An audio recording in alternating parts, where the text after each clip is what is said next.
In the year 1676, a poor tinker named John Bunyan was imprisoned in Bedford jail. While he was there, he started to write one of the most famous books in the English language. And everything is told as if it happened in a dream. I dreamed, he says, that I saw a man with a book in his hand and a great burden on his back. As he read the book, he began to weep. Then, in a lamentable voice, he cried out, "What shall I do to be saved?" For he lived in the city of destruction, which he learnt from his book was doomed to be burnt with fire from heaven, and everyone who lived there would perish in the flames.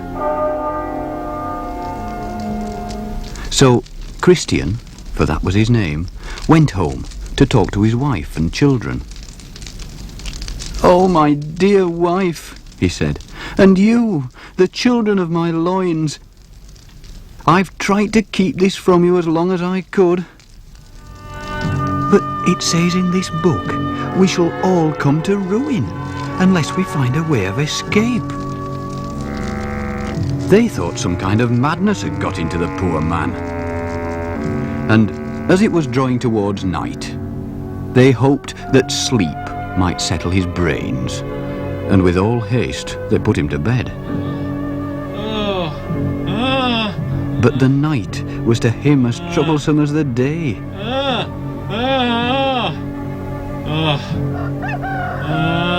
So, when morning was come, and they asked him how he was, he told them, "Worse, worse." His children were bewildered, his relatives incensed. They tried chiding him and deriding him. Finally, they thought it best to take no notice. So, Christian went by himself into the fields, still reading his book and carrying his burden. No one would listen to his warning, and he didn't know where to turn. Then, in the distance, he saw a man approaching. His name was Evangelist, and he greeted him kindly. "What are you weeping for?" he asked. "Sir," he answered, "this book in my hand tells me to flee from the wrath to come. Also, I need to get rid of this burden which is on my back. I fear that it will sink me lower than the grave." Then Evangelist pointed with his finger across the plain. "Do you see yonder wicket gate?" he asked. "No," said Christian. "Then do you see a shining light?"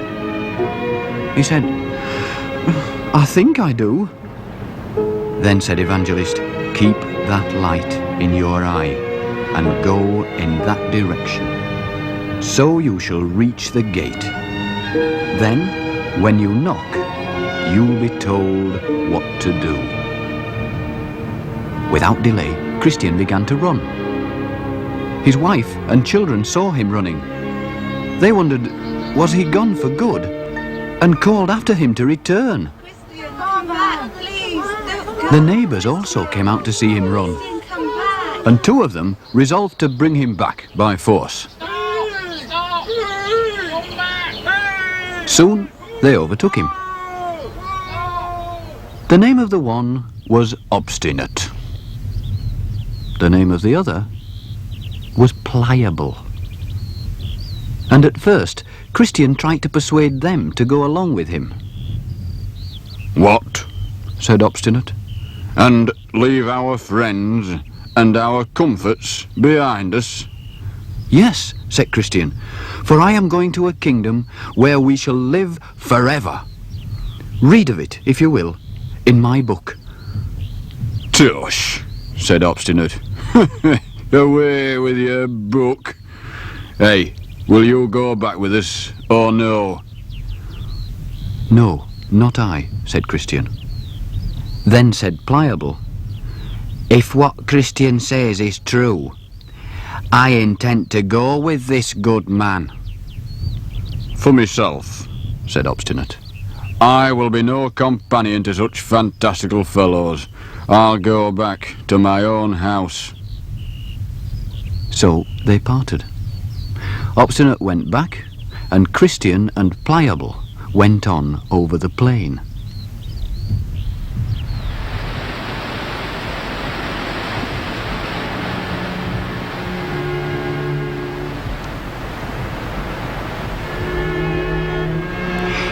Tell me more, said Pliable, about the place to which we're going.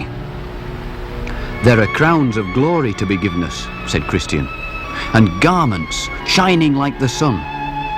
And he who owns that place will wipe away all tears from our eyes. Oh, come then, my good companion, let us hurry, said Pliable. I can't go any faster, said Christian. I've got this heavy burden. As they were talking together, they had drawn near to a miry slough, which was called the Slough of Despond. It was a place where many travellers before them had been drowned. And not looking where they were going, they both suddenly fell into the bog. Here they wallowed, grievously bedaubed with filth and scum. Nor did the weight of Christian's burden help him. Indeed, he was sinking fast. Pliable, being unburdened, managed in the end to scramble back, but he was very angry. Is this the happiness you promised me? He asked. If we have such trouble at the start, what may we expect at the finish? And he ran off home for a hot bath, leaving Christian to struggle on his own. He had quite given himself up for lost when he heard someone shouting to him from the further side. Ho! His name was Help.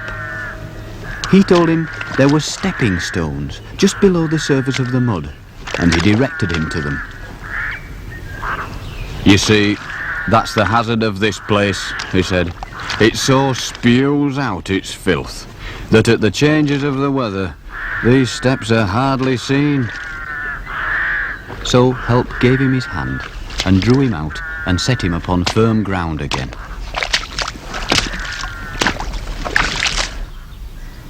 And Christian continued on his way towards the wicket gate. Although he didn't know it, more trouble awaited him. For a certain Mr. Worldly Wiseman was the next to meet him. A very inquisitive and self-important gentleman who dwelt in the town of Carnal Policy, hard by where Christian lived. You don't mind my asking, he said, have you a wife and children? Why, yes, replied Christian, but I'm so laden with this burden that I can't take pleasure in them anymore. Who counselled you to start on this journey? A stranger called Evangelist. Ah, I thought so. There's no one more dangerous. He's always misleading travellers. I'm older than you. Let me give you some advice, my good fellow. In yonder village, there dwells a gentleman whose name is Legality. A very judicious man, a man of very good name. He has skill to help men off with their burdens. He has, to my knowledge, cured several who were going out of their wits because of them. Moreover, there are houses standing empty in the village at reasonable rents. The food is cheap and good, and you can send for your wife and children, and all live happily together. Christian was, I fear, all too ready to listen to this Mr. Worldly Wiseman, who now proceeded most courteously to direct him away from his right road. Oh, do you see yonder hill? Yes, very well. By that hill you must go. And the first house you come to is Mr. Legality's. Christian shouldn't have listened to him. For what he had failed to tell him was that the hill ahead was a fearsome mountain. It towered above him, as if about to crush him. Worse than that, there were flashes of fire coming out of it.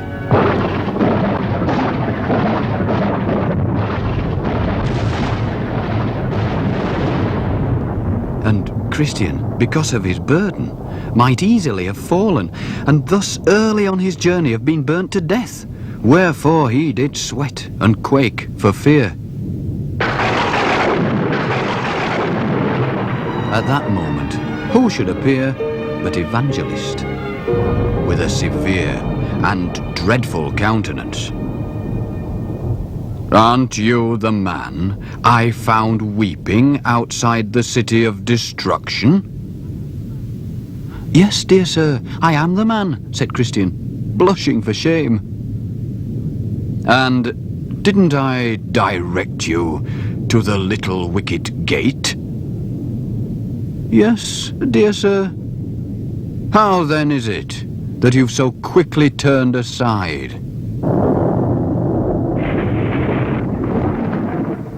When Christian had told his story, Evangelist said, "You have rejected the word of God for the advice of Mr. Worldly Wiseman. But Mr. Legality cannot free you of your burden. Mr. Legality is a cheat." As he spoke, there was a great clap of thunder. And Christian called himself 1,000 fools for listening to Mr. Worldly Wiseman.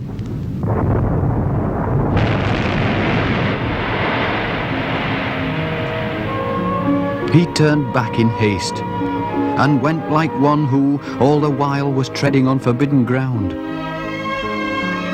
He couldn't wait to regain the road he had abandoned. But would he ever reach it? He wasn't at all sure. For narrow is the gate, it says in his book, and few are they who find it.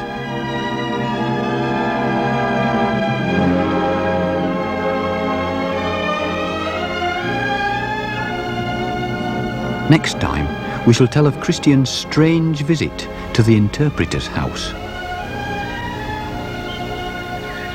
and learn whether or not he discovers a way of ridding himself of his burden.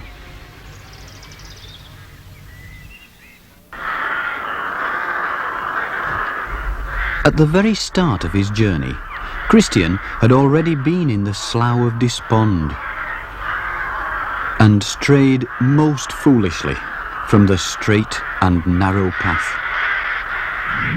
But he had been warned, just in time, by his friend Evangelist, that his right road lay through a distant wicket gate. As he was hurrying along, he came across 3 men, fast asleep, with fetters on their heels.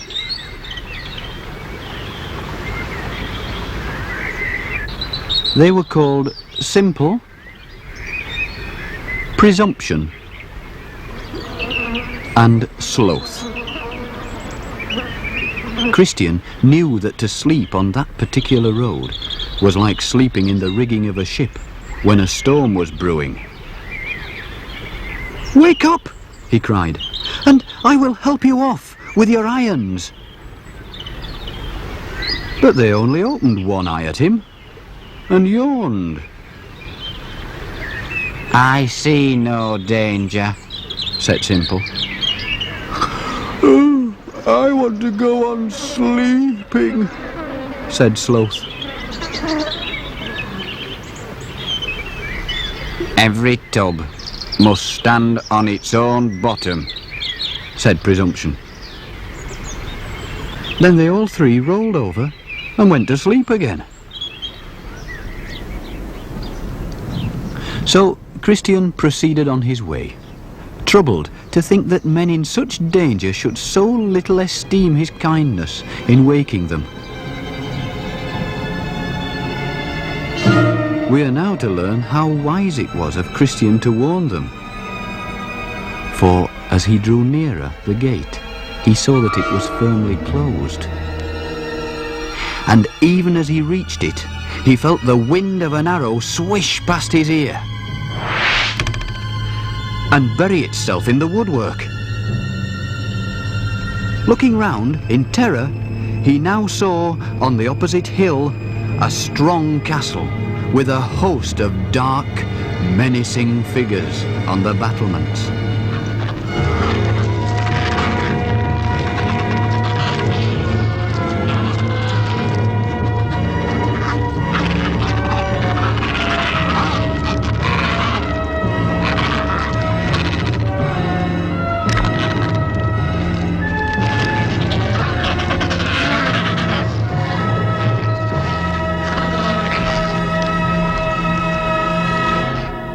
Christian didn't dally.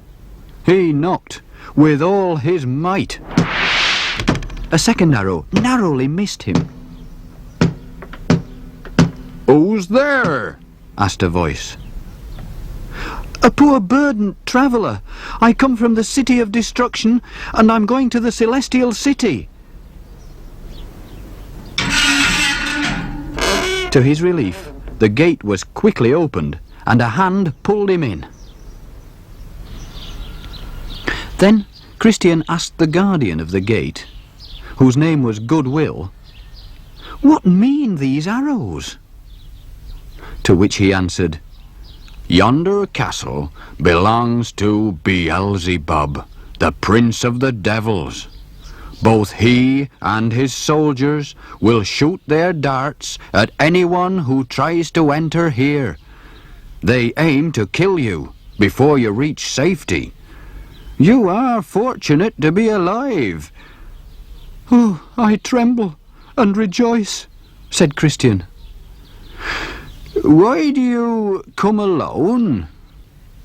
"Because none of my neighbours, and none whom I encountered on the road, saw the danger. But I'm not one to talk. I also nearly turned aside, persuaded by the arguments of Mr. Worldly Wise Man.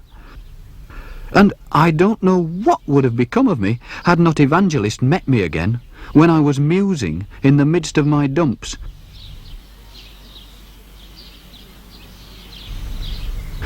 And, truth to tell, I'm still much inconvenienced by this burden. I just can't seem, however hard I try, to get it off my back. Could you please help me off with it?" "No man can get it off for you," said Goodwill, "but keep to the straight and narrow path, and it will lead you to the place of deliverance." "Oh, how long will that take?" Christian asked himself as he girded up his loins and plodded on his way.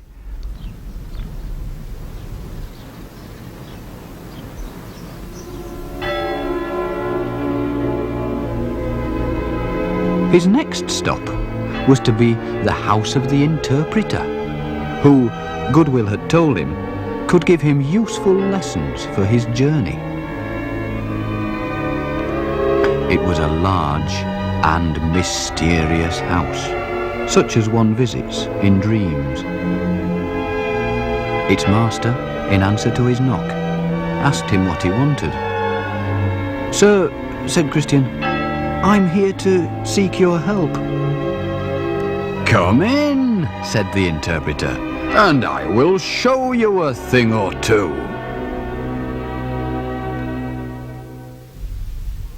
First, he led him into a parlour, which was full of dust, because it was never swept. So the interpreter called for a serving maid to sweep it. But the dust began to fly, and Christian began to choke. Never had he seen such dust, and he groped around blindly. Then he heard the interpreter telling the maid, "Bring hither water and sprinkle the room." And all at once the dust had cleared, and the maid was sweeping it up with pleasure. "This parlour," said the interpreter, "is the soul of a man clogged with the dust of sin. But see how easily, by God's grace, it can be cleansed." Next, he led Christian into another dark room, where there sat a man in an iron cage. He sat motionless, with his eyes looking downwards, and his hands folded together. "Who's this?" asked Christian. "Talk with him and see," said the interpreter. "I was once a flourishing professor," said the man, "both in my own eyes and also in the eyes of others.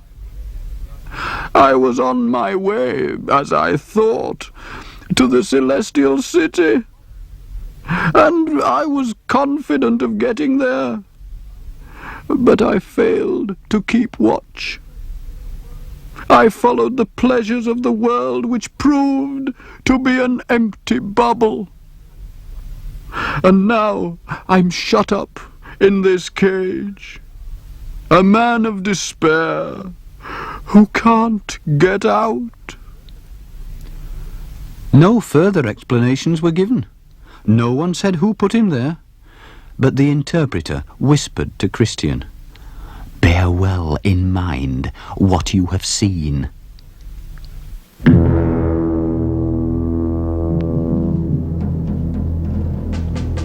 Finally, Christian was led to a gateway, like the one which he had lately entered.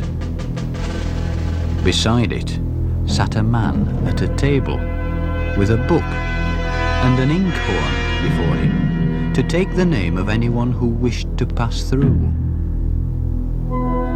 But the gate was guarded by fierce men in armour, ready to do to any traveller what hurt and mischief they could. And though there stood a great company of people desirous of going in, they didn't dare. Then, as it were a scene upon the stage, Christian saw a valiant man approach.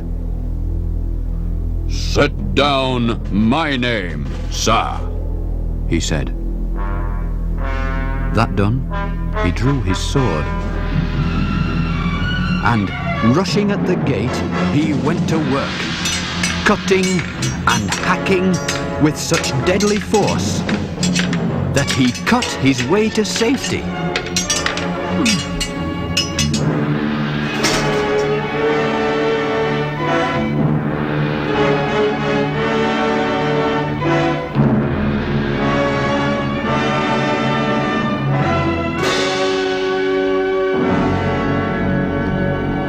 "I think I know the lesson of this," said Christian triumphantly, as he resumed his journey. His safety would depend, it seemed, not on cleverness, but on simple courage. How his burden had got on his back in the first place, and why nobody else had burdens, as happens in dreams, we are not told. But never had he been so eager as he was now to be rid of it, and that, did he but know it, was half the battle. The road from then on was fenced on either side with a wall, and the wall was named Salvation. Along this road did burdened Christian run, or should we say he did his best to run, so far as he could, with that load upon his back. At the foot of the hill he passed an open tomb. Then, up again, upon a little knoll, he found himself beneath a wayside cross. And as its shadow fell across him, so suddenly the burden, slipping from off his shoulders, fell from off his back. It tumbled down the hill. It tumbled into the mouth of the tomb. It was never seen again. Christian kept feeling behind his back. He couldn't believe it. It was very surprising to him. And as he stood there in amazement, behold, 3 shining ones appeared. The first one said, "Your soul is now swept clean of sin." The second stripped him of his mud-stained rags and gave him bright new clothes. The third one handed him a parchment. "Guard it carefully," he said, "and surrender it only when you have reached the gate of the celestial city." Great dangers lay ahead of him, but for the moment he was light as air. So Christian gave 3 leaps for joy and went on singing. Next time we shall tell how Christian has to climb the hill difficulty and what great troubles are caused by his forgetfulness.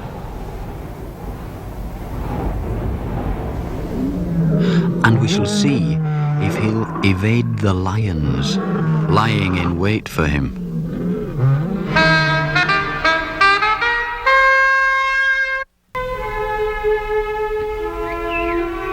At the foot of a wayside cross, the burden, which had been such an encumbrance to Christian, had finally fallen from his back.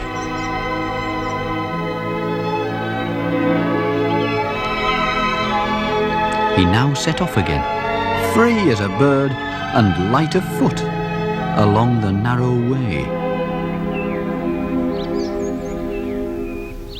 Suddenly, to the left of him, 2 strangers jumped over the wall and came at him apace. The name of the one was Formalist, and the name of the other, Hypocrisy. "Gentlemen," asked Christian, "where have you come from? And where are you going?" We were born in the land of vainglory, and are bound for the celestial city." "Then why did you jump over the wall instead of coming through the wicket gate?" "It's too roundabout a way," they said. "Our countrymen always take this shortcut.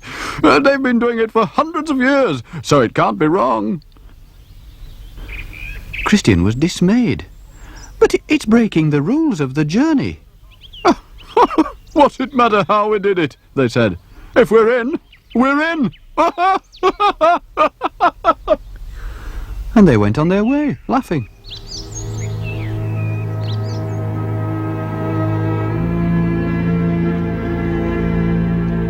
At last, they came to a crossroads. One broad road turned to the left. Another broad road turned to the right, while the narrow road went straight on, up the great black back of the hill called Difficulty.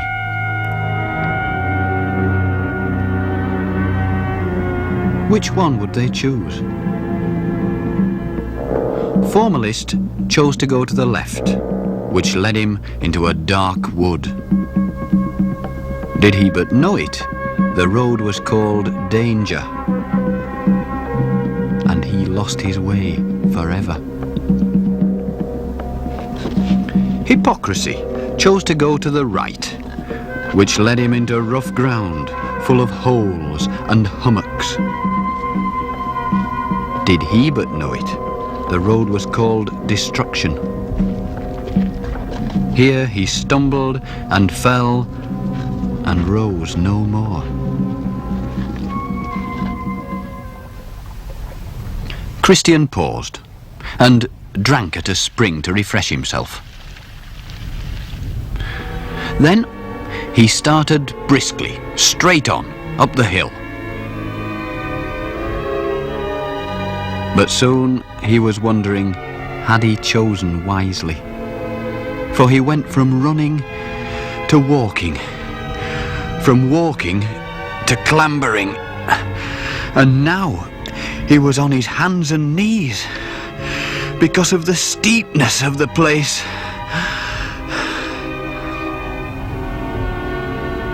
Then, just as he was about to give up, he espied a pleasant arbour, which had been made by the Lord of the Hill for the refreshment of weary travellers.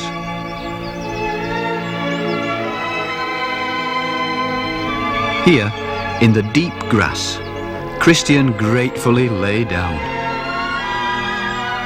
He pulled out the parchment which the angel had given him and read it for his comfort. Then, in the drowsy warmth of the afternoon sun, he fell asleep.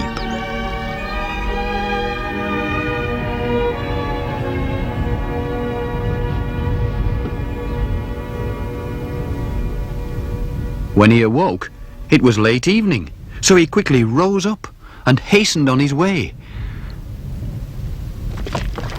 Then, coming towards him, he heard the sound of running feet. And out of the twilight, two men appeared. The name of the one was Timorous, and of the other, Mistrust. "Sirs, what's the matter?" asked Christian. Timorous answered, "The further we go, the more danger we meet." "Yes," said Mistrust, "for just ahead there lie two lions. Whether awake or asleep, we know not. But if we come within reach of them, they could easily pull us to pieces." So saying, Timorous and Mistrust ran on down the hill, leaving Christian much perplexed. For he now said to himself, "If I go forward, I shall perish. Likewise, if I go back to my own country, I shall perish. What am I to do?" Then he remembered his parchment and felt for it under his coat. It had always been a help and comfort to him, but though he felt everywhere, he couldn't find it. He must have dropped it. And it should have been his passport, without which he couldn't enter the celestial city. As so often happens in dreams, that which he dreaded most had come to pass. He had no choice. He must go back. So, sighing deeply, chiding himself for being such a fool, he retraced his steps, looking on this side and on that. It was growing darker all the time, and the night was full of whispers and unearthly sounds. Dark though it was when he reached the arbour, God directed his eye to the place where the parchment lay. It must have slipped from him while he was asleep, and with great joy he picked it up.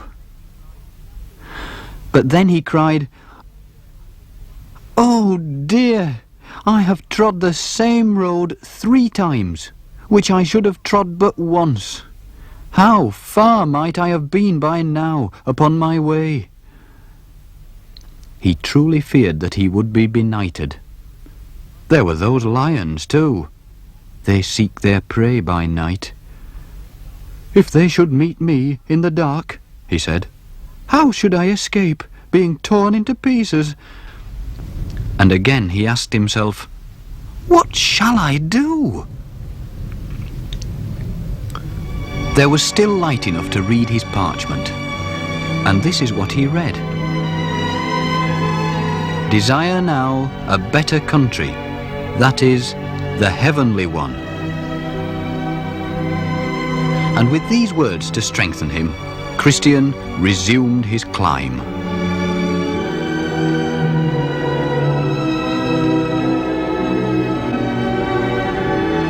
And lifting up his eyes, he saw against the sky the towers of a stately palace, the palace beautiful.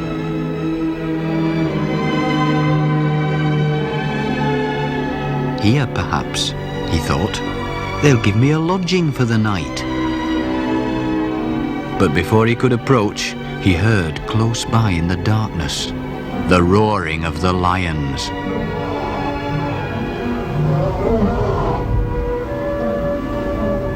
The only way forward was along a narrow passage, which was about a furlong from the porter's lodge. This, he knew, was the place from which Mistrust and Timorous had fled. And Christian was never so near to running back after them. But the porter at the lodge, whose name was Watchful, perceiving now that Christian made a halt, cried out, "Fear not the lions, they're on long chains."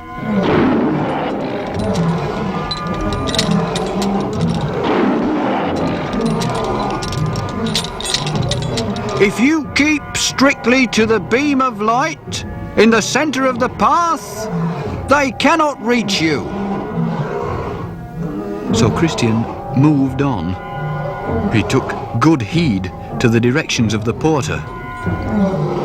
At the same time, he trembled for fear of the lions, for now they were on either side of him, straining at their chains. And how they roared and snapped at him, and how they tried to catch him by the foot. But Christian soldiered boldly on, and in another minute he was through and had reached the gate unharmed. Then, somewhat breathlessly, he asked the porter, "Sir, may I lodge here for the night?" "That depends on the nature of your business," he said, looking at him suspiciously.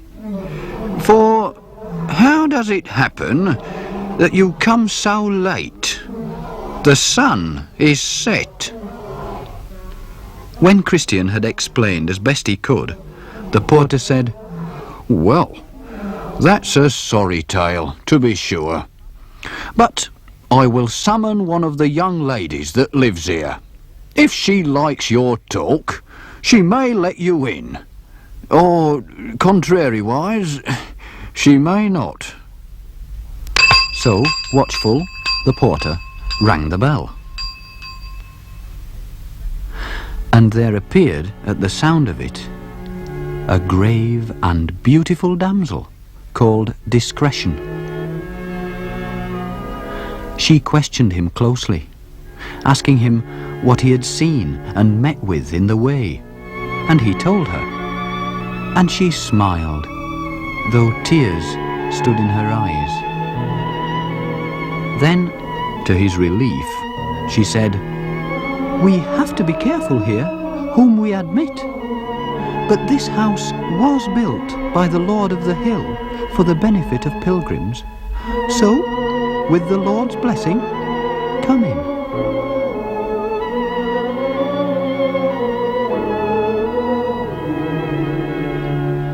And Christian they laid in a large upper chamber, whose window opened towards the sun rising.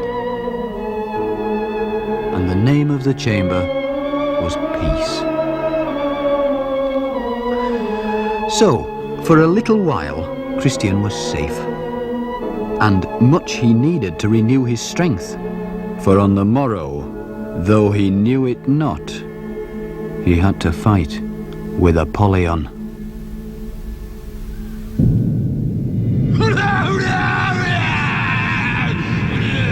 Next time, indeed, we shall tell of the fearful fight with Apollyon, when the foul fiend comes out, determined to stop Christian from continuing his journey. And we shall discover who is the winner of the contest.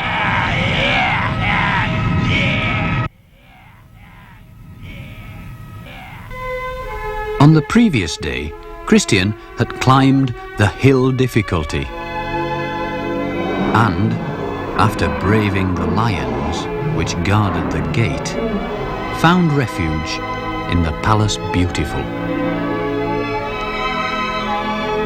He had spent the best night of his journey, and when morning was up, he was escorted to the roof by the 4 ladies of the house, whose names were Charity, Piety, Prudence, and Discretion. For they told him he should not depart till they had shown him the rarities of the place. "Look to the south," they said, and so he did, and saw in the distance the Delectable Mountains.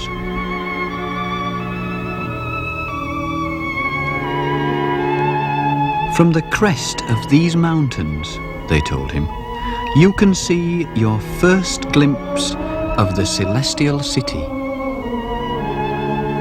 Then the damsel called Charity said to Christian, "Have you a family? Are you a married man?"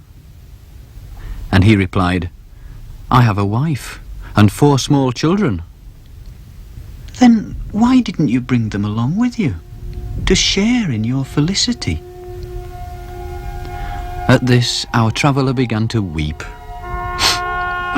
"I would willingly have done so, but my wife was afraid of losing the comforts of this world, and my children were given to the foolish delights of youth. So what with one thing and another, to my great grief, they would not come." From all that had befallen him so far, you may think he did prudently to make the journey first alone. The other damsels said as much. And though now he was eager to depart, they counselled him most earnestly to arm himself before he left the palace.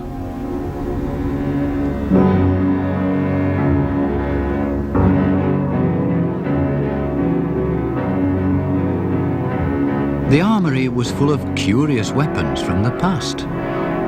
They showed him Moses' rod and the jawbone of an ass, which Samson used against the Philistines, and the sling and stone which David used to slay Goliath. And then they fitted Christian out with the armour which their Lord provided for the use of travellers, that they might stand their ground when things were at their worst. First, the helmet and the breastplate that could save his life. Then the faithful shield to fend off the fiery darts of the wicked. Then the trusty sword that could cut through anything. Finally, his feet were shod with shoes that would never wear out. For he was setting forth, they said, not against human foes, but against the wiles of the devil. Thus, fully armed, did Christian hurry to the gate. Before he left, he asked the porter, had he noticed other travellers upon the road? "There was one," said the porter. "I asked him his name, and he told me it was Faithful." Good, said Christian. I know him well. He's my townsman, my near neighbour. He comes from the place where I was born. I will try to overtake him.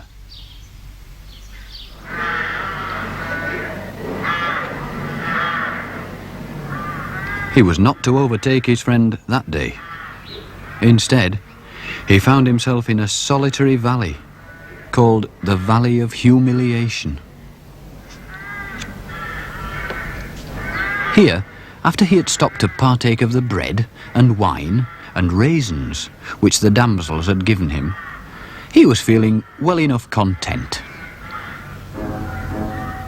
All of a sudden, a darkness fell across the sun, and looking up, he saw, stalking towards him, the towering shape of a foul fiend. A monster full 3 meters high. As happens in a dream, he recognized the fiend at once, and he knew his name. It was Apollyon. Terrified, he cast in his mind whether to go back or to stay firm. Then, considering that he'd no armour on his back, and to turn his back to his foe would give him the advantage, he resolved to stay firm. The fiend had now drawn very close. He had wings like a dragon. He had scales like a fish, and they are his pride. And out of his belly came fire and smoke. He looked upon Christian with a disdainful countenance. Where have you come from? He asked. I've come from the city of destruction, which is the place of all evil. Then I perceive you are one of my subjects. For I am the prince of that city. Why then are you running away from your prince? I was indeed born in your dominions, but I have given my allegiance to another, who is the king of princes. And to tell you the truth, I like his service better than yours. I am the enemy of this king. I hate his person, his laws, and his people. Give him the slip and work for me, and your wages shall be doubled. But Christian knew that this was not the way to save his life. The wages that you give are not such as a man can live on. They are the wages of death. Then Apollyon broke into a grievous rage and shouted, "What you say is true! Therefore, prepare yourself to die!" Apollyon, beware what you're doing, Christian shouted back, for I am on the king's highway, the way of holiness. But Apollyon straddled the way and barred his path. I swear by my infernal den that you shall come no further.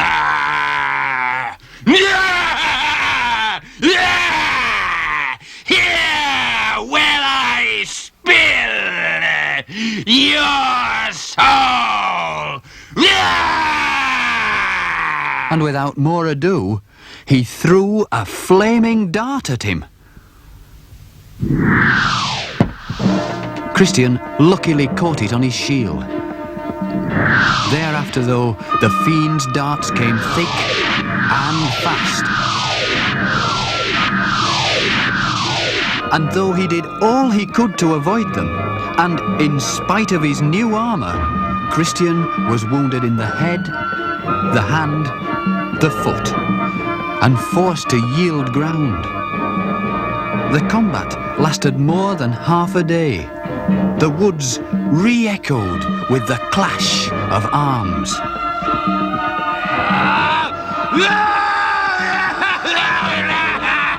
You couldn't imagine, unless you had been there, what yelling and roaring Apollyon made, and what sighs and groans burst from the pilgrim's heart. For you must know that, by reason of his wounds, Christian was growing weaker by the hour. Then Apollyon saw his chance and came in close. And, wrestling with Christian, gave him such a dreadful fall that his sword flew from his hand.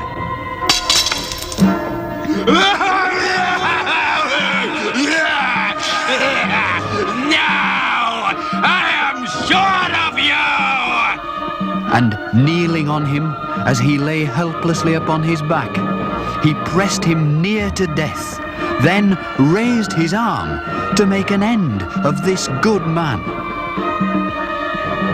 But at that moment, Christian cried, "Rejoice not yet against me, O mine enemy. When I fall, I shall arise." And Christian nimbly stretched his hand out for his sword, and caught it up, and ran Apollyon through. And with a hideous roar, as one that had received a mortal wound, the fiend drew back.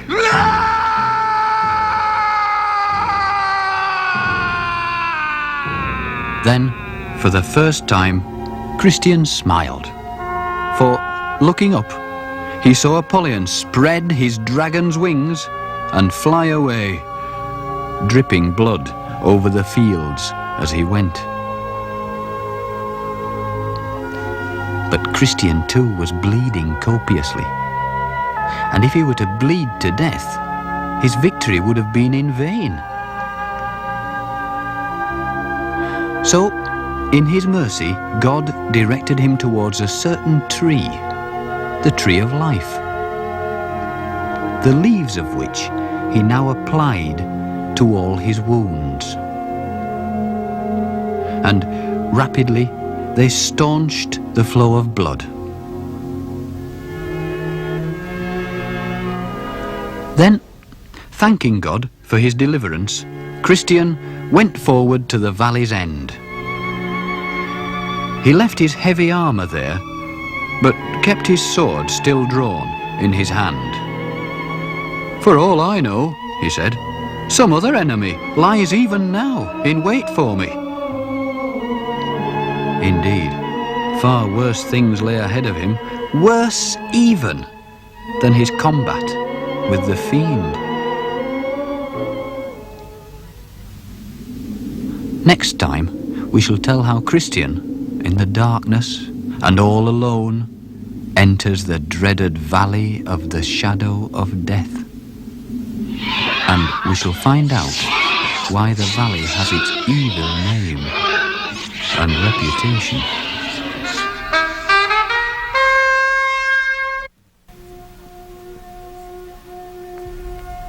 Christian, after the fearsome fight with Apollyon, when he might have died of his wounds, had found healing under the tree of life.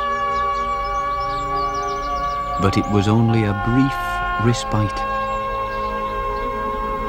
For as he continued on his journey, he now had to enter the darkest valley he had yet encountered, a very lonely place where there was no water. No one ever lived there, and its silence was the silence of the grave. Here, Christian was to be more sternly tested than even in his fight with Apollyon. It all started when two men suddenly ran out from behind some trees, shouting, "Back! Go back!" "Why? What's the matter?" asked Christian. "Matter?" said they. "Why, the valley itself, it's as black as pitch down there, and the only sound is the howling of the damned, who, having entered there, have never been able to find their way out. In a word, it's every whit dreadful and utterly without order. For, we'd have you know, this is none other than the valley of the shadow of death." "But," said Christian, "there is no other way to the celestial city." "It's not the way we're going," they said. "Quick, go on! On! And they ran on, past Christian, waving their arms in terror.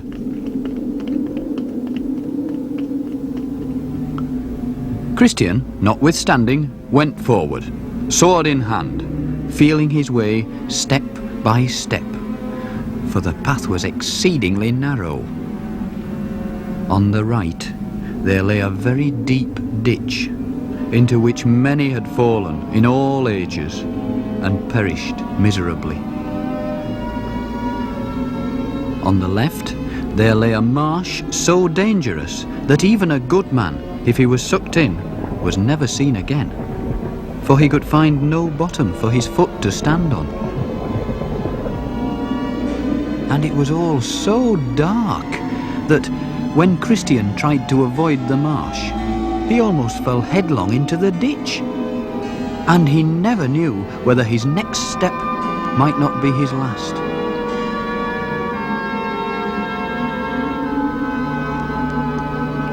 Then he saw ahead of him the light of a fire burning, and for a moment, as one does in dreams, he thought the worst was over. Some light to see by! This is better! But he was utterly mistaken.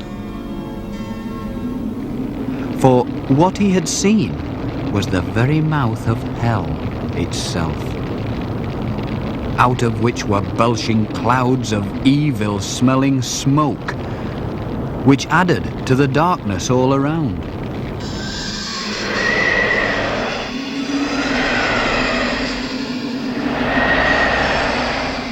And the air was full of doleful voices, and the rush of wings.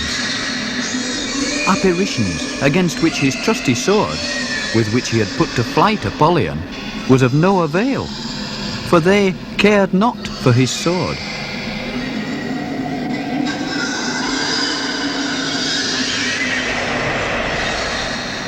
And sometimes they brushed against him with such force that he feared they would push him off the path, and he would drop into the depth of hell and be lost forever.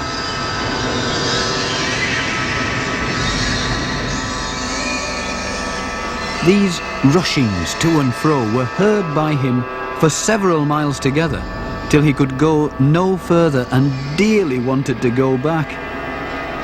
But then he thought, by now I may be halfway through the valley, and the danger of going back may be as great as the danger of going forward. So he resolved to go on, and he shouted into the darkness with a vehement voice, "I will walk in the strength of the Lord God." And for a while, silence fell about him once again. But not for long. For now, one of the wicked ones came up behind him and started whispering many base suggestions in his ear. "Why don't you come?" And Christian became so confused, he thought it was his own voice. And he neither knew who he was or where he was. And this grieved poor Christian more than anything he had met with before. And he might easily have fallen on his sword and put an end to his misery.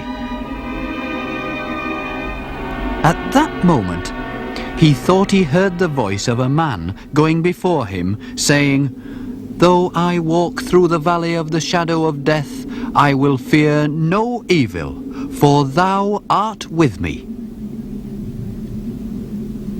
Immediately, Christian took courage, and for 3 reasons. 1, he gathered from this that there were others who feared God in the valley beside himself. 2, he perceived that God was with them, and if with them, why not with him? 3, he hoped to overtake them and have their company. Moreover, day was dawning, and he could look back. And by the light of day, he saw those hobgoblins and dragons of the pit which had brushed against him in the dark, but all afar off, for after daybreak they dare not come near. The sunrise brought another benefit for Christian, for though the first part of the valley was dangerous enough, the second part was, if possible, even more so. From the hillock where he stood, he could see the path ahead, that it was cunningly set with pitfalls, traps, and secret nets, so that, had it been dark, he couldn't have escaped death, even if it had 1,000 lives.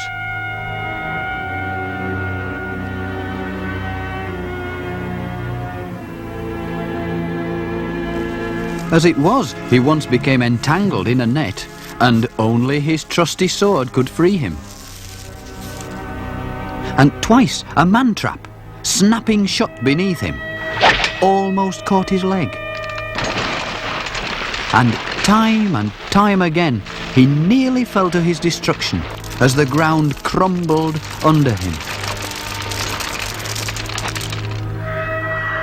Then, just when he believed he was out of the valley, he came across a grisly sight indeed.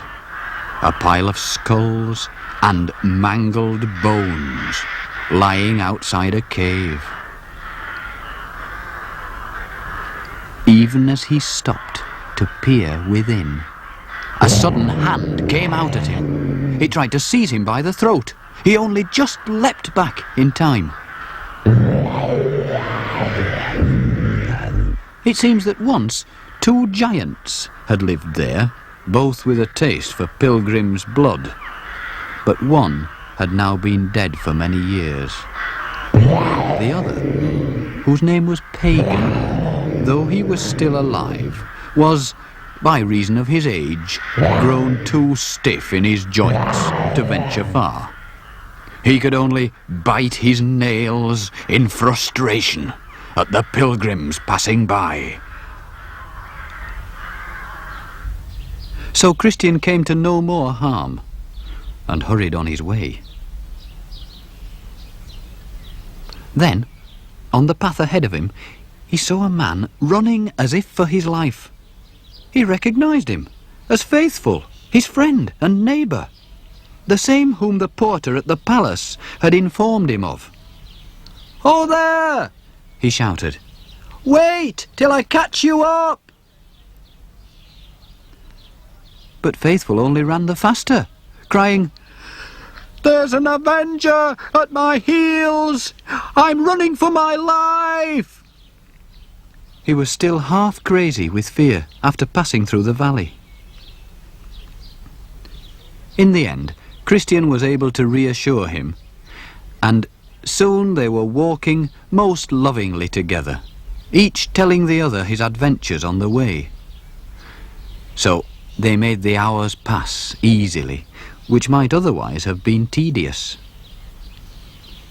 Faithful, it seemed, had escaped the Slough, but met a wench, whose name was Wanton, who was nearly his undoing. Apollyon, though, he didn't have to fight. "How long, dear friend, did you stay in the city of destruction?" Christian asked him, "before you set off after me?" "Till I could bear it no longer," Faithful said, "for the townsfolk were all mocking you for seeking to escape." Then, of a sudden, Faithful spied a man on the road ahead. "Who's that?" he cried, once more consumed with fear. But Christian said, "It's my good friend, Evangelist." And so it was. Evangelist had come, as was his wont, to warn them yet again. Don't think you're out of gunshot of the devil. For, as the Gospel says, my sons, in order to enter the kingdom of heaven, you have to pass through many tribulations. He then pointed into the distance. You will soon come to a town, he said. You can see it there, before you. It is the town of Vanity. And in that town you will have enemies. And then he added, looking fixedly upon them both, Therefore, commit your souls to God, and quit yourselves like men, for one of you will die a painful death. With that, Evangelist has suddenly departed, and Faithful and Christian were left wondering, which of us two did he mean? There was nothing for it but to go forward and find out.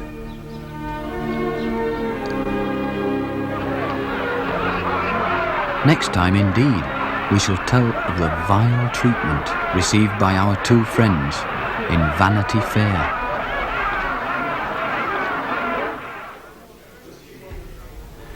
And we shall learn which of them, standing trial before Lord Hategood, is condemned to die.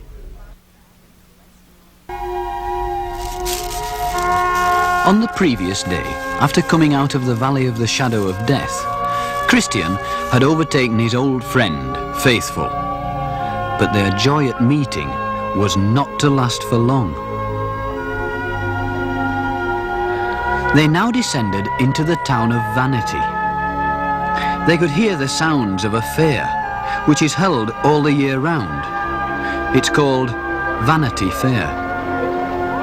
Most fairs are merry places, but not this one, not for our travellers, for here, Evangelist had warned them, one of them would meet his death.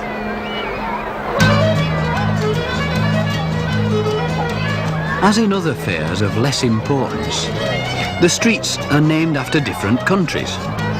There's the French Row, and the Italian Row, and the British Row, where the commodities of these countries are sold and promoted.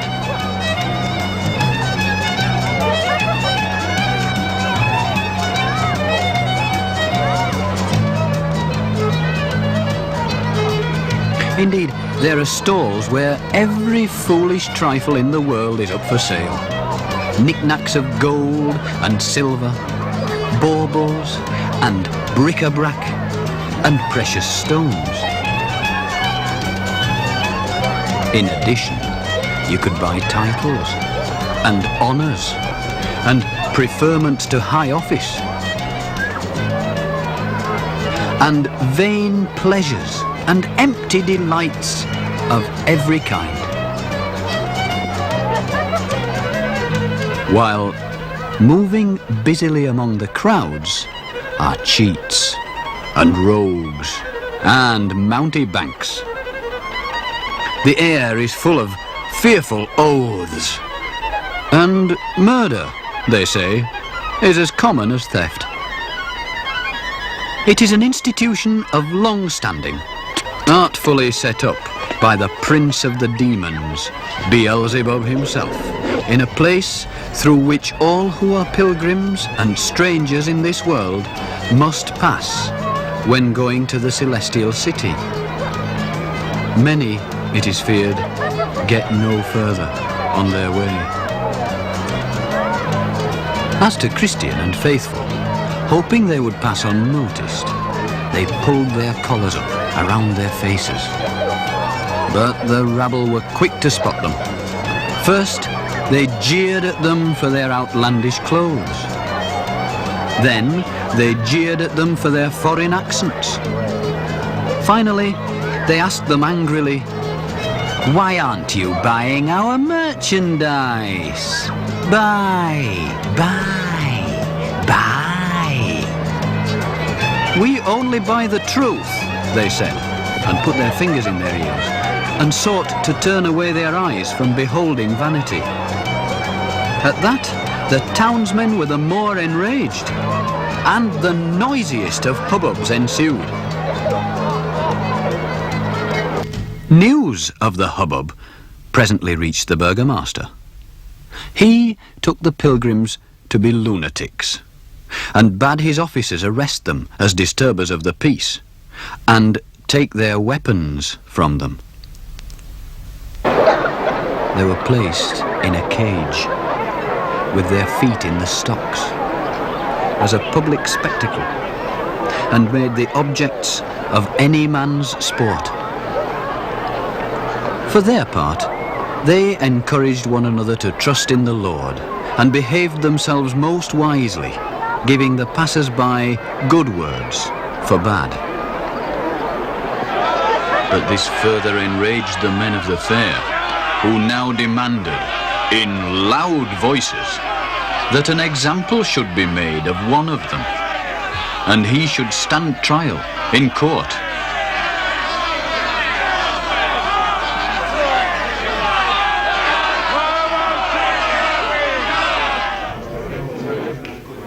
So a day was appointed, and the chosen prisoner was brought before the judge. The judge was Lord Hategood. The prisoner was Faithful, and witnesses were called. Order in court. The first, whose name was Envy, took the oath. Then, pointing his finger at Faithful, he said, "My lord, I have known this man, Faithful, for a long time," which was a lie for a start. "And notwithstanding his plausible name, he is one of the vilest persons in the country." Superstition was the second witness. "For myself," he said, "I have no great acquaintance with the prisoner, nor do I desire to know him further. For in my talk with him, he did condemn our laudable religion as a thing of naught."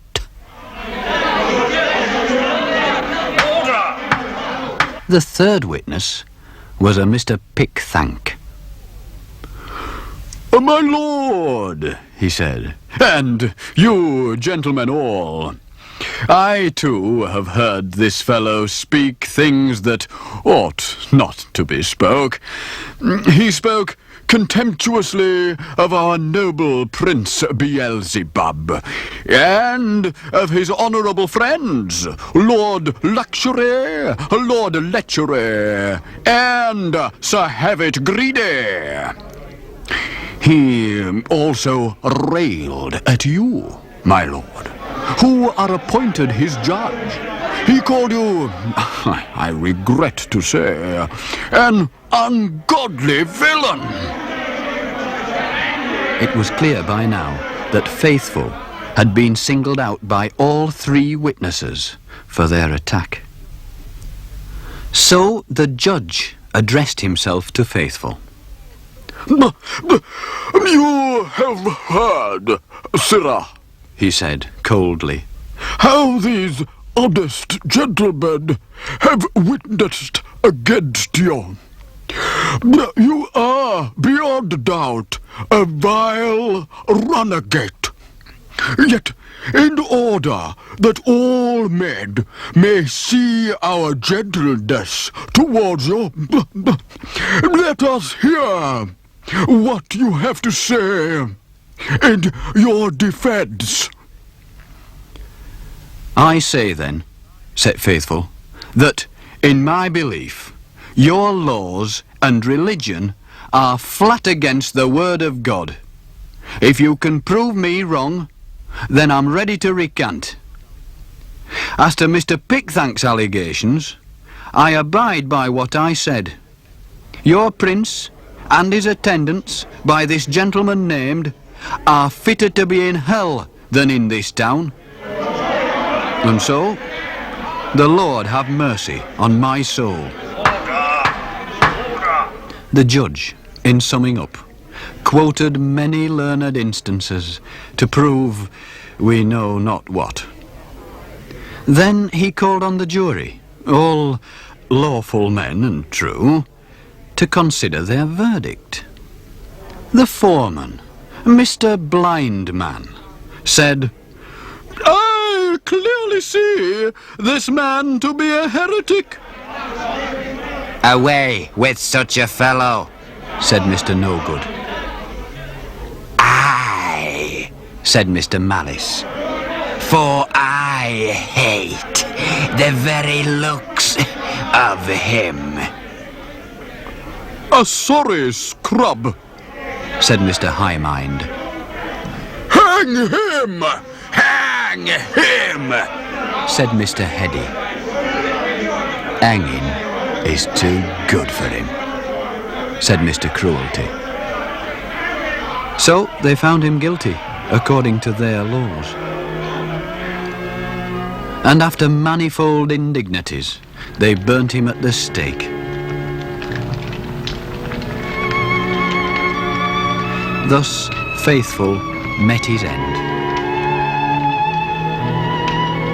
But, says John Bunyan, the writer of this account, I saw in my dream that behind the crowds there stood a chariot and horses waiting for Faithful, who, as soon as his enemies had done with him, was taken up into it and wafted through the clouds to the sound of trumpets. So, in truth, he fared better than his friend, Christian. He would arrive first at the celestial city, and having been faithful unto death, the king would give him the crown of life.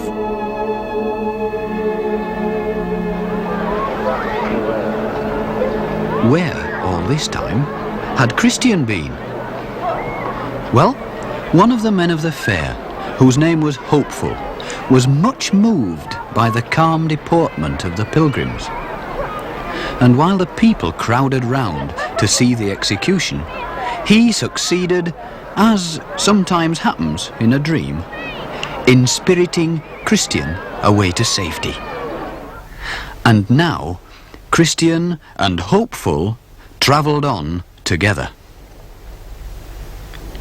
Their way took them near the city of fair speech, and 4 of its untrustworthy citizens came out to salute them, bowing very low. We, too, are going to the celestial city, they said. We shall be glad of your company. Hopeful was for joining them, but Christian had heard of their city, that it was a place where money ruled and where religion went in silver slippers. He also recognized one of them as Mr. By-Ends, who had many rich relations. His wife was Lady Faining's daughter, and he was friend to Mr. Facing Both Ways and to Mr. Moneylove. So Christian whispered in Hopeful's ear, I like them not as our companions." And making their excuses, they hastened on ahead. A little off the road was a hill called Luca, and from it a gentleman called Demas shouted out to them, "Ho! Turn aside! There's a silver mine here! With very little trouble, you'll be rich!" "Why, let's go and see," said Hopeful, hopefully. "Not I," said Christian. "I've heard of this place too, that it is dangerous." "Not dangerous at all," said Demas, though he blushed with shame as he spoke. So Christian hurried Hopeful past. By now the citizens of fair speech were coming into view. They had no hesitation when Demas beckoned them. They were only too pleased to dig for silver. "Oh, lead us to the mine," they said. But as they looked greedily over the brink, we are told they lost their footing and fell in, and were smothered by the damps that commonly arise. For certain, they were never seen again. As to Christian, though he'd been prudent then, his prudence didn't last, and he was soon to make a terrible mistake. Next time, we shall tell how Christian and Hopeful take a wrong turning and become prisoners in Doubting Castle. And we shall learn whether there is any escape from the hands of giant despair.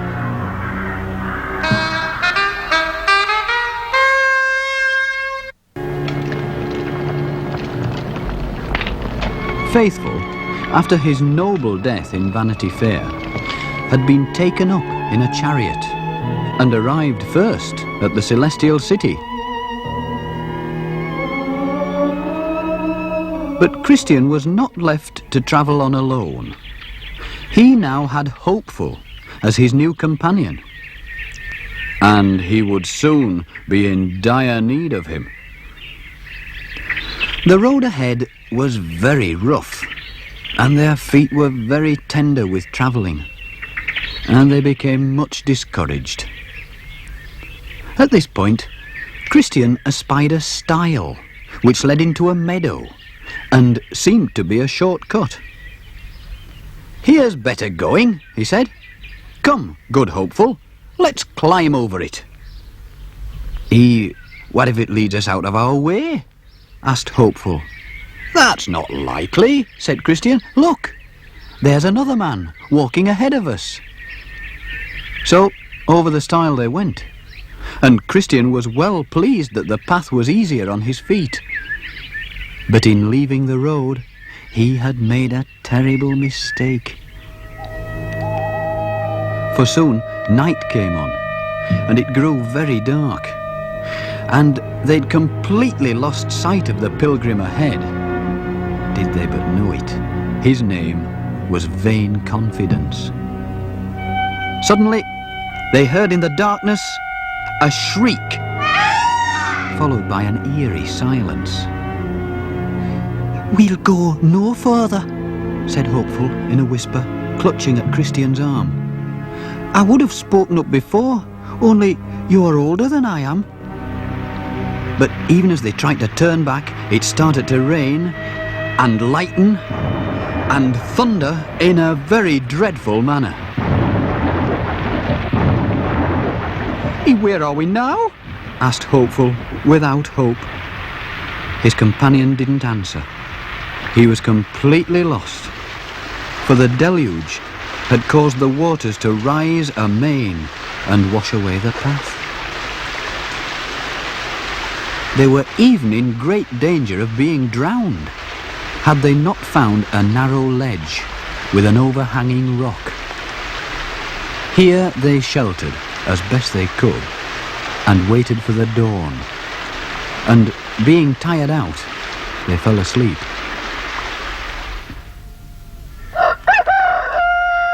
It was broad daylight when they were awakened by a grim and surly voice. "What are you doing?" it said. "In my private grounds." Looking up, they saw before them the gloomy figure of Giant Despair, owner of Doubting Castle, out for his morning walk. "We're just poor pilgrims who've lost our way," they said. "You're trespassing," said the giant, "trampling down my fields. I'll have to teach you a lesson." They had little to say. They knew they were in the wrong. And since he was stronger than they were forced to accompany him. In the light of day, they could now see before them the battlements of Doubting Castle. Here they were cast into a dungeon, dark and stinking. And here they lay, from Wednesday morning till Saturday night, without one bite of bread or one drop of water. No one came to visit them. They were cut off from their friends. No one knew where they were. And Christian realized it was all his fault for taking the shortcut, and this caused him double sorrow. Now, Giant Despair had a wife. Her name was Diffidence. He never did anything without consulting her. And she was even more malevolent than he was. So, when he was gone to bed, he told her about his prisoners and asked, "What shall I do with them?" You're too soft-hearted, she said. What you must do when you get up in the morning is to beat them without mercy. So, in the morning, he cut himself a grievous cudgel from a crabapple tree in his garden. Then, railing upon his prisoners as if they were dogs, though they had never uttered a word against him, he beat them most fearfully and left them helpless on the floor to spend another day in sighs and lamentations. Next night, the giant was again talking to his wife in bed. What? Are they still alive? She said. They've nothing left to live for. So, when you get up in the morning, you must tell them to make an end of themselves. Up he got, and went to them in a surly manner, as before. "Your only way out of this place," he said, "is by death. So why are you waiting? Make an end of yourselves." He had thoughtfully provided them with a halter, a knife, and a bottle of poison, so they could have a choice. When they respectfully declined, he looked upon them in a very ugly manner. He would doubtless have killed them himself, but that he fell into one of his fits. For the giant had a secret weakness. On dark and cloudy days, he was as strong as an ox. But in sunshiny weather, he fell into fits. They caused him to lose the use of his hand. And so for a time, he had to withdraw. Then Christian and Hopeful discussed among themselves what they should do. "Perhaps the giant is right," said Christian. "Perhaps death would be better than the miserable life we lead." "Not everything said Hopeful, is in the hands of Giant Despair. Who knows? But he may have another of his fits, and forget to lock us in. Why, let us not be our own murderers. In this way, Hopeful moderated the mind of his brother. And so they continued together, another day in the dark. Then, night being come, and the giant and his wife being in bed, she asked him again about the prisoners. To which he replied, They are sturdy rogues. They choose to bear all hardships, rather than make away with themselves. Then here's what you must do, she said. tomorrow morning, take them to the castle yard and show them the bones and skulls of those whom you already have dispatched. Up got the giant once again, and took his prisoners into the castle yard, as his wife had bidden him. These, He said, pointing to the skeletons, were pilgrims just like you, who trespassed in my grounds. And when I thought fit, I tore them in pieces, as within 10 days I will do to you.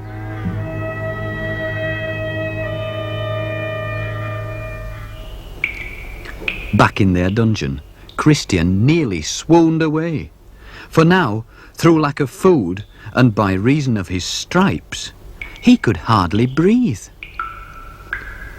But Hopeful again encouraged him.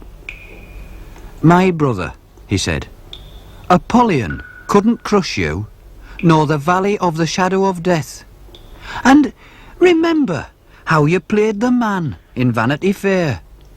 And don't forget, the old giant has wounded me as well as you. So let's bear up with patience and keep on praying. Then, as often happens in dreams, when things are desperate, Christian suddenly remembered. I have in my pocket, he said, an old key called Promise. It might just fit the lock. Why, try it, said Hopeful. It was the middle of the night when Diffidence sat up in bed and roused her husband. Perhaps, she said, they have picklocks with them. That's why they live in hope. Sayest thou so, my dear? Said the giant Despair. I'll search them in the morning. That's time enough. Even now, Christian was trying the dungeon door with his key. The lock went damnable hard. Weak as he was, he had to work at it. But at last the key began to turn. There was a creaking and a groaning, and the door swung open, and in came the light of dawn.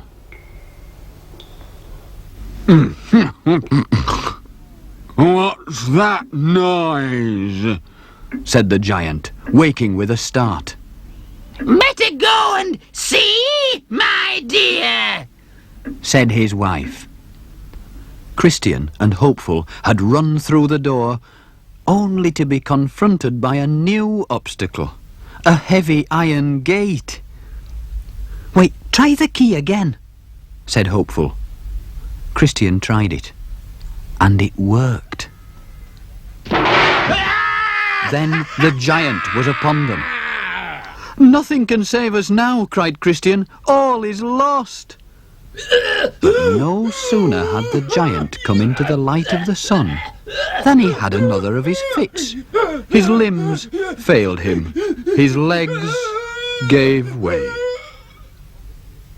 and Christian and Hopeful were quickly out of the castle grounds and out of the giant's jurisdiction.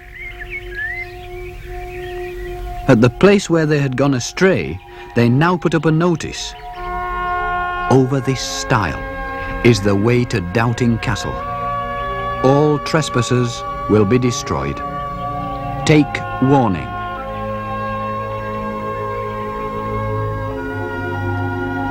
That done, they continued in safety on the King's Highway.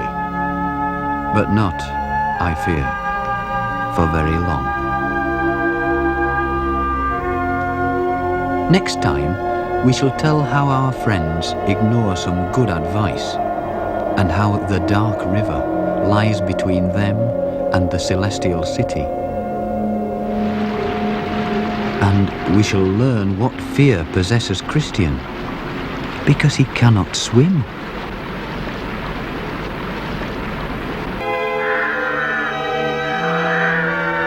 Christian and his new friend, Hopeful, after trespassing in the grounds of giant Despair, had been lucky to escape from Doubting Castle. They surely wouldn't be so foolish as to stray from the road again.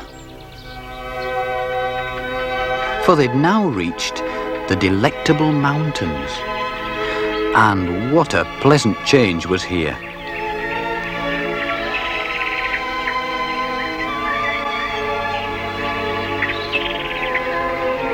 After the squalor of the giant's prison, they were able to wash themselves in clear streams and to eat freely the fruit of the orchards.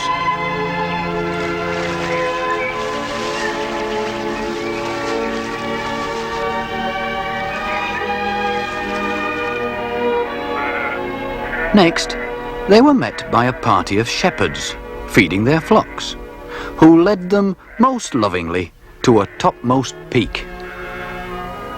From here, They said, is your first glimpse of the celestial city. If you have the skill to look through our perspective glass. They looked and thought they saw what might have been a golden gate. And then, as they stood leaning on their staffs, the way that weary pilgrims do, the shepherds gave them these two warnings. 1.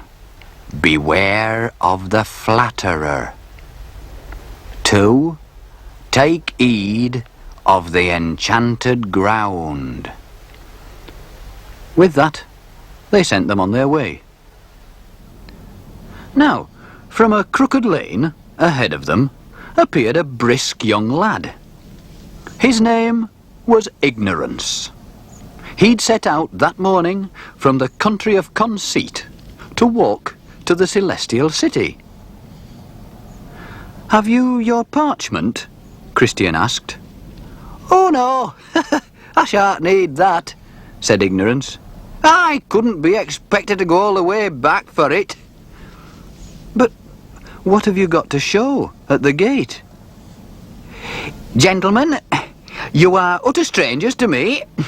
Be content to practice your religion, and I will practice mine. I'm sure all will be well. He clearly wouldn't listen to any advice, so they left the lad to follow on behind.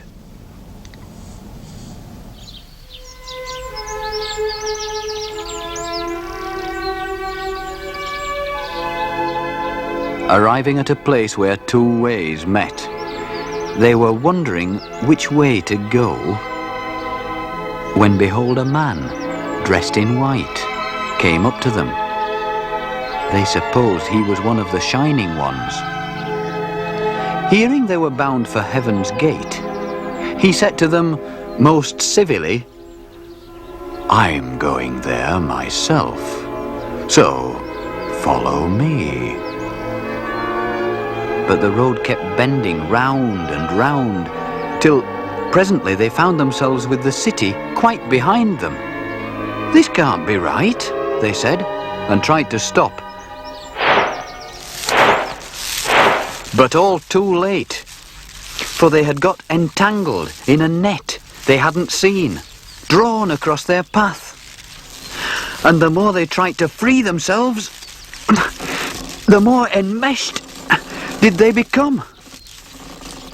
As to the man in white, he'd thrown off his robe and was revealed for what he was, a being of malign intent, who mockingly abandoned them.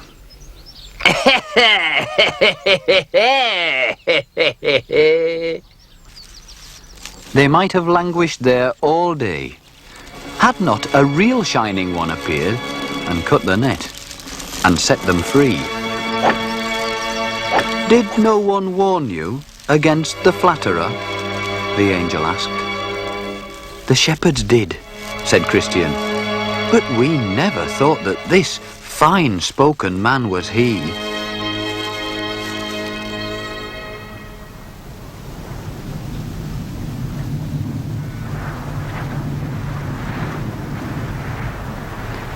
They were back on their right road again, with ignorance still following behind, when yet another traveller was seen, coming to meet them. His name was Atheist, and when he heard where they were going, he broke into loud laughter.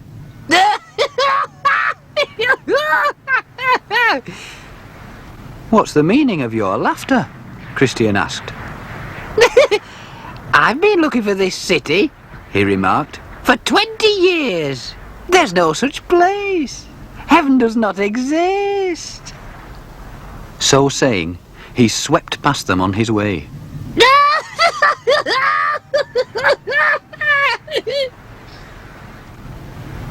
But they knew better, having lately seen the city through the shepherd's telescope. And then, as they were passing through a vale, a gradual weariness assailed their limbs. The air was heavy, as before a storm, and they grew very drowsy. I can hardly keep my eyes open, said Hopeful to his fellow. Let's stop and take a nap, for sleep is sweet to the labouring man, and we may wake refreshed. Equally, said Christian, we may never wake again, for this, methinks, is the enchanted ground of which the shepherds warned us. Poor Hopeful looked aghast at being so unwise. Had I been here alone, he said, I might have met my death. For now indeed, it felt as if someone had cast a spell on them. But they were not to be ensnared a second time. Oh, we'll keep ourselves awake by good discourse, said Christian, stifling a yawn. And, talking all the while, they forced their feet along, and so made their escape. They entered now a country where the air was sweet again. The flowers grew, the birds all sang, and the sun shone night and day. For this was the land of Beulah, where the Shining Ones commonly walked, and it lay upon the frontier of heaven.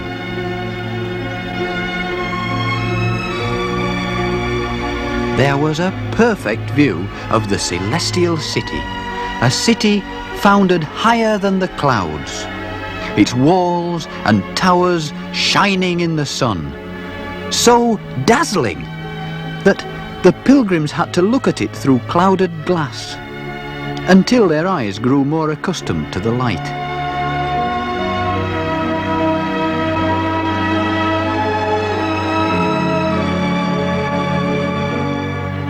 Then, just as they imagined they were safely there, they all at once stood still, quite stunned by what they saw.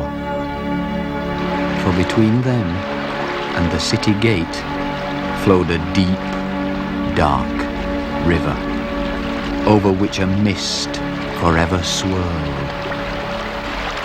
They looked to the left and they looked to the right. But the men on the bank said, "You have to go through it. There is no bridge." It was a fearful moment, for Christian couldn't swim.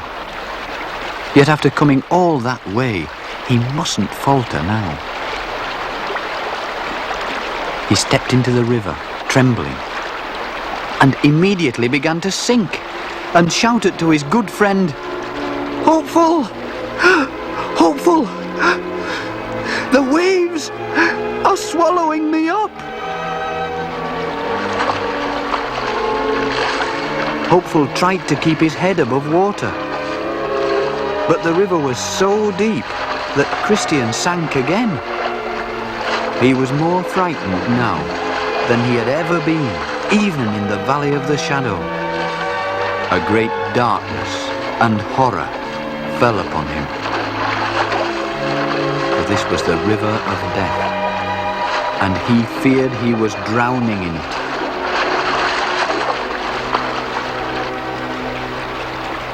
But the troubles a man goes through in these waters are no sign that God has forsaken him. And all at once, the sun was visible through the mist. The pilgrims felt new strength within themselves. The water became less deep. The ground was firmer underfoot. And so they reached the shore. Meanwhile, What of Ignorance, who was never far behind? He got over without half the difficulty of the others, and didn't even wet his shoes, for he had met a somewhat dubious ferryman called Vain Hope, who ferried him across. Upon the farther bank, two men in shining clothes were standing to receive our friends. It's you they wait for," said Christian to Hopeful. "You have been hopeful ever since I knew you." "Why, and so have you," said he to Christian.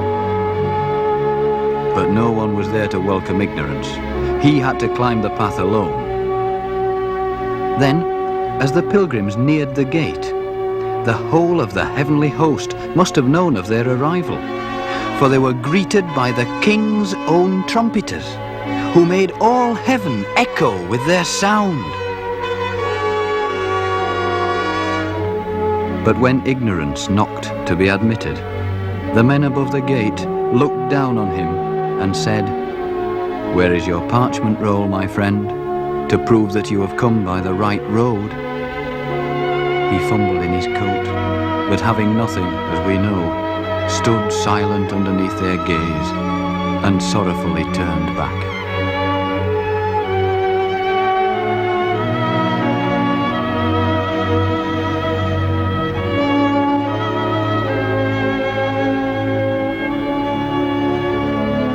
The pilgrims, on the other hand, each had their parchments ready, and a voice cried out, "These pilgrims now are come from the city of destruction for the love they bear to the king of this place." So the gates of heaven opened to them, and they entered in. And, writes Bunyan in his book, I was able to look in after them. I saw the streets were paved with gold, and in them walked, with crowns upon their heads, the company of just men, made perfect. And the bells of the city rang for joy. For Christian and his fellow had come to their true home.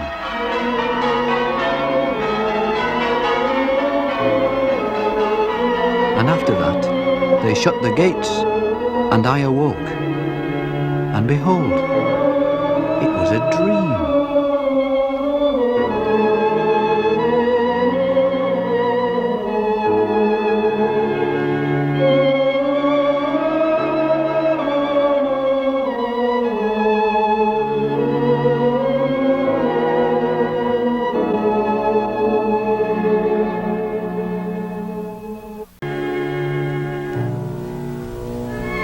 Christian and Hopeful had successfully crossed the dark river and been received with trumpets at heaven's gate.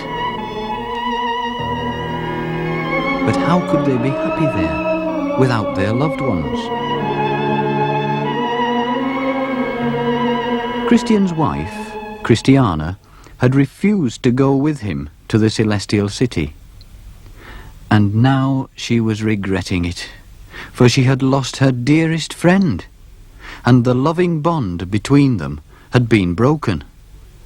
And she knew full well it was for the love that he had to his prince that he ventured as he did.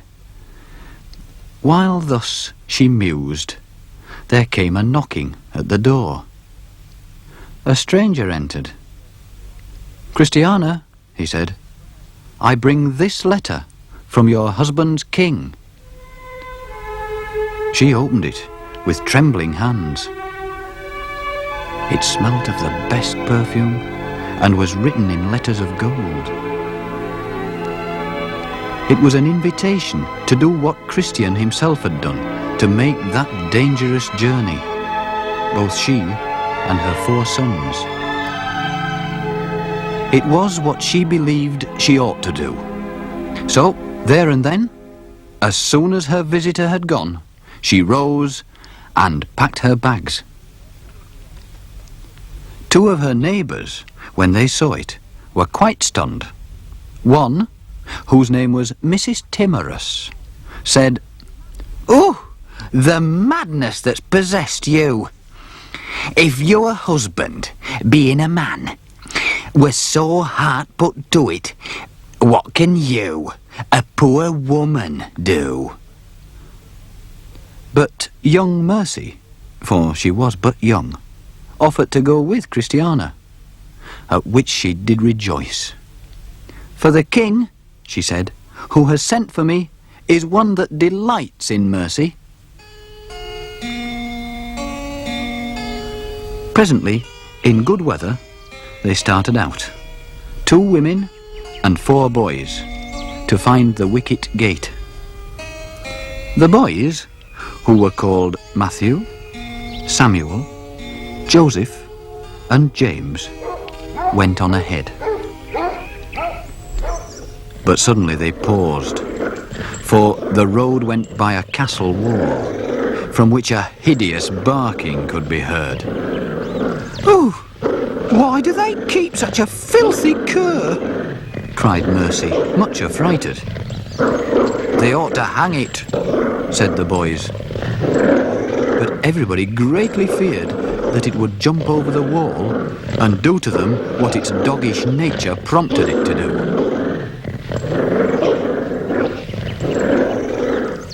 They tried to hurry on, only to find their road was blocked by 2 ill-favoured men. "Stand back," the women cried, covering their faces with their shawls, and seeking to avoid a scuffle. "We're in haste." But the ruffians regarded not their words, and began to lay their brutal hands on them. "Murder!" they shrieked. "Murder! Murder!" And luckily their cries were heard by the keeper of the wicket gate, Goodwill by name, who hastened to the rescue. And the ruffians escaped over the wall. "That is Beelzebub's castle," said their rescuer. "He is the owner of the dog, which has frightened many an honest pilgrim. And these men are his minions. But why did you not ask for a conductor?" "Alas," said Christiana, "who could have thought that near your wicket gate there lurked such naughty ones?" But a remedy was soon to hand, for when they reached the interpreter's house, he summoned a Mr. Greatheart, a manservant of his, and ordered him from that day forth to be their guardian and guide them on their way.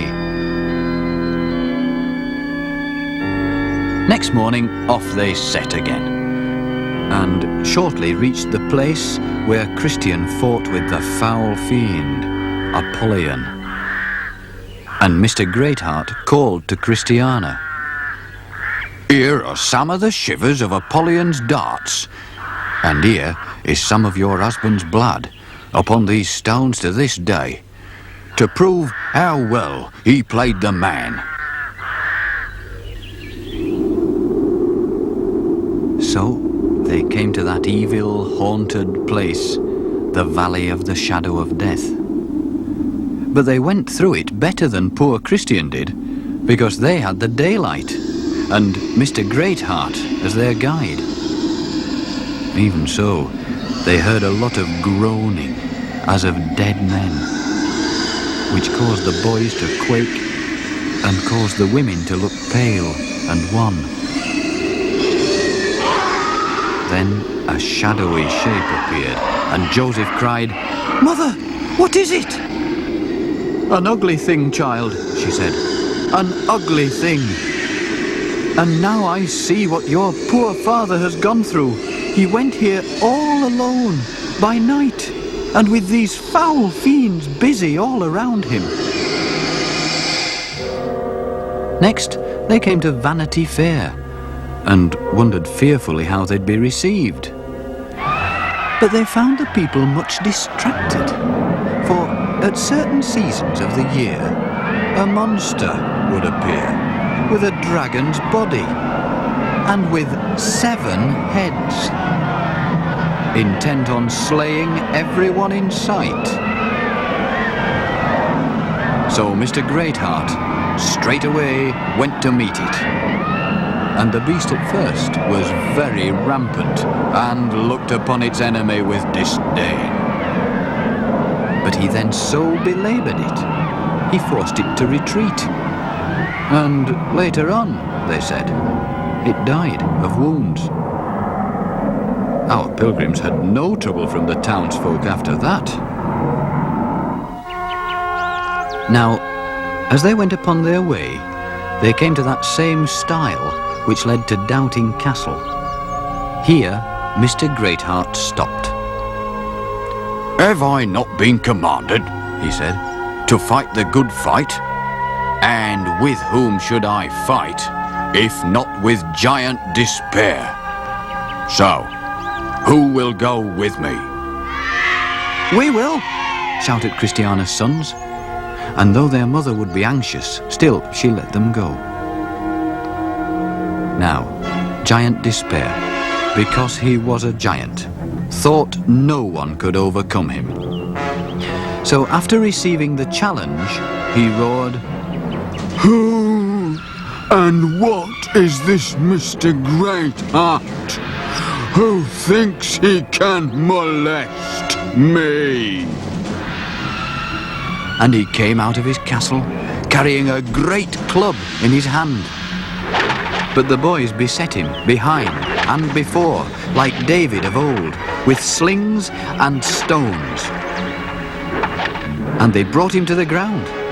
The giant struggled hard and was very loath to die. He had, as they say, as many lives as a cat. But Greatheart was his death, and severed the head from his shoulders. Diffidence, the giantess, also was cut down. So they fell to demolishing Doubting Castle, a task which took them 7 days. And there they found a Mr. Despondency, almost starved to death, and, much afraid, his daughter. These two they saved alive. But you would marvel to have seen how full of dead men's bones the castle was.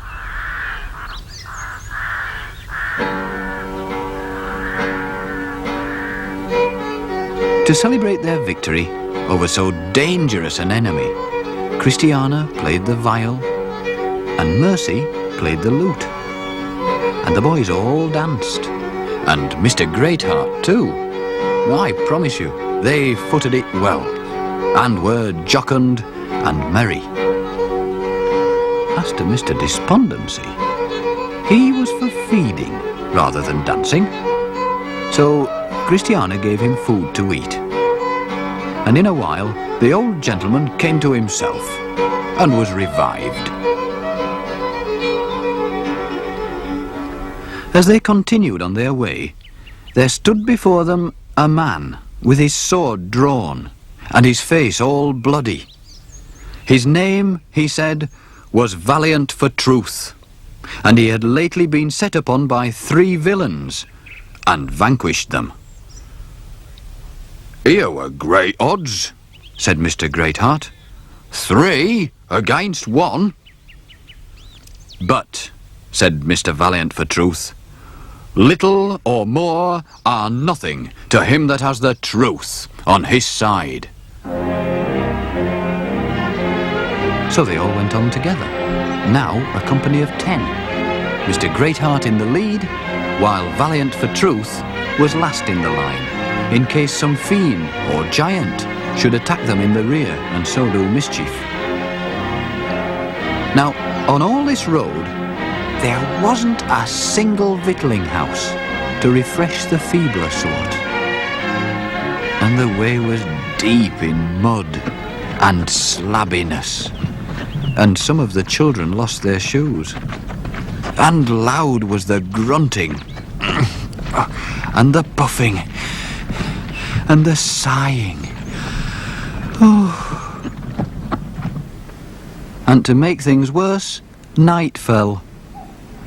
But prudently, their guide had brought a map, showing all the roads to the celestial city.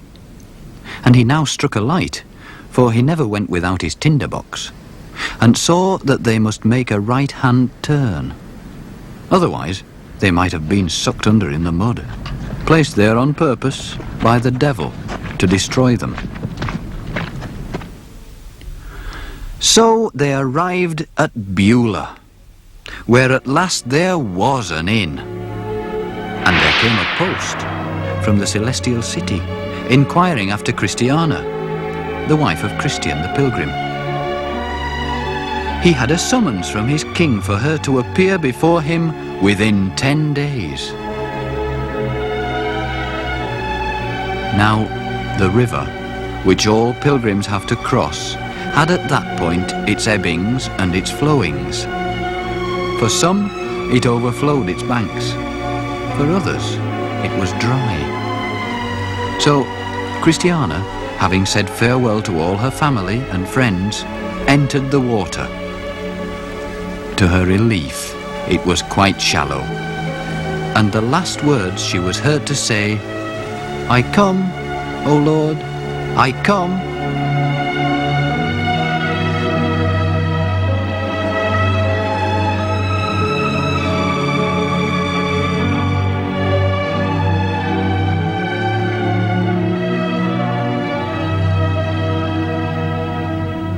As to her children, says John Bunyan in his dream, I didn't wait to see them cross. They stayed with Mercy and Mr. Greatheart till their time was come. But a summons had arrived by the same post for Mr. Valiant, and, calling to his friends, he said, "My sword I give to him that shall succeed me, and my courage to him that can get it. My scars I carry with me as my witness that I have fought the Lord's battles." As he entered the river, he said again, "Death, where is thy sting?"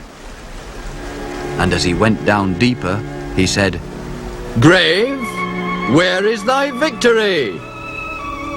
So he passed over, and all the trumpets sounded for him on the other side.